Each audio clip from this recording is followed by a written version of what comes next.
How to use quick chat in Honor of Kings. In this video, I'm going to show you how you can chat with other players easily.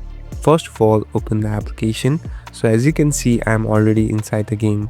Now here on the right top, you'll be able to see this message like icon.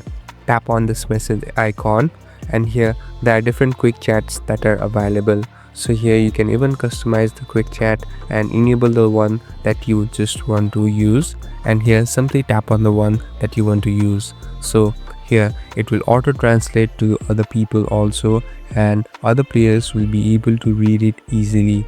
So it's a type of voice over or a type of voiceover.